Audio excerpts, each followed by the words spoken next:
শব্দের গতির ৫ গুণেরও বেশি বেগে ছুটে চলা ক্ষেপণাস্ত্র, আকাশ প্রতিরক্ষাও যাকে থামাতে হিমশিম খায়। কিন্তু এই হাইপারসনিক অস্ত্রের দৌড়ে এগিয়ে কে?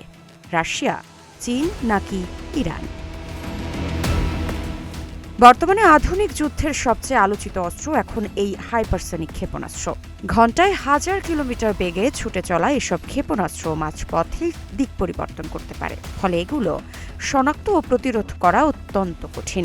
এই প্রযুক্তিতে বহুদিন ধরেই বিনিয়োগ করছে রাশিয়া ও চীন। অন্যদিকে সাম্প্রতিক সময়ে নিজেদের হাইপারসনিক সক্ষমতার দাবি করে আলোচনায় এসেছে ইরানও। কিন্তু বাস্তবে প্রযুক্তি, পাল্লা, গতি ও যুদ্ধক্ষেত্রে কার্যকারিতার দিক থেকে কে এগিয়ে? কার হাতে রয়েছে সবচেয়ে শক্তিশালী হাইপারসনিক ক্ষেপণাস্ত্র?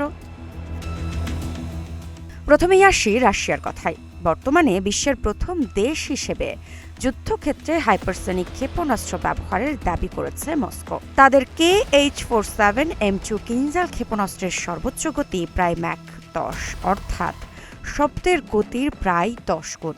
এর পাল্লা প্রায় ২০০০ কিলোমিটার। এছাড়া অ্যাভেঞ্জার নামের হাইপারসনিক গ্লাইড ভেহিকল ম্যাক 20 এরও বেশি গতিতে উঠতে পারে বলে দাবি রাশিয়ার।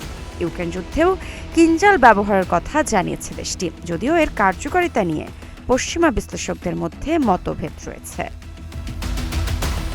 এবার চীনের দিকে তাকানো যাক। সামরিক বিশ্লেষকদের মতে হাইপারসনিক প্রযুক্তিতে সবচেয়ে দ্রুত অগ্রগতি করেছে বেইজিং। তাদের DF-17 ক্ষেপণাস্ত্র একটি হাইপারসনিক গ্লাইড ভেহিকল বহন করে, যা ম্যাক ৫ থেকে ১০ গতিতে লক্ষ্যবস্তুতে আঘাত হানতে পারে। এর পাল্লা প্রায় ১,৮০০ থেকে ২,৫০০ কিলোমিটার। এছাড়া দীর্ঘ পাল্লার আরও উন্নত হাইপারসনিক প্রযুক্তি নিয়েও কাজ করছে চীন, যা যুক্তরাষ্ট্র সহ পশ্চিমা দেশগুলোর জন্য বড় উদ্বেগের কারণ হয়ে দাঁড়িয়েছে।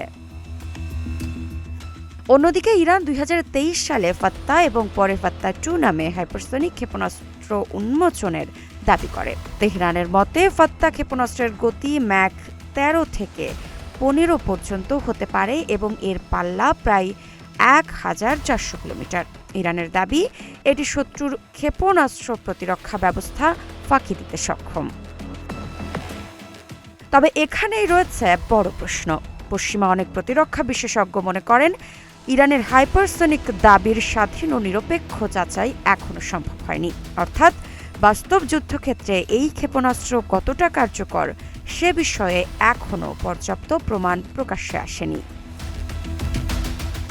অন্যদিকে যুক্তরাষ্ট্র পিছিয়ে নেই। দেশটির ডার্ক ইগল এবং কনভেনশনাল প্রম্পট স্ট্রাইকের মতো একাধিক হাইপারসনিক কর্মসূচি নিয়ে কাজ করছে। যদিও এখনও পূর্ণমাত্রায় যুদ্ধক্ষেত্রে এসব অস্ত্র মোতায়েন করা হয়নি, তবুও প্রযুক্তিগত প্রতিযোগিতা দ্রুত এগিয়ে চলছে।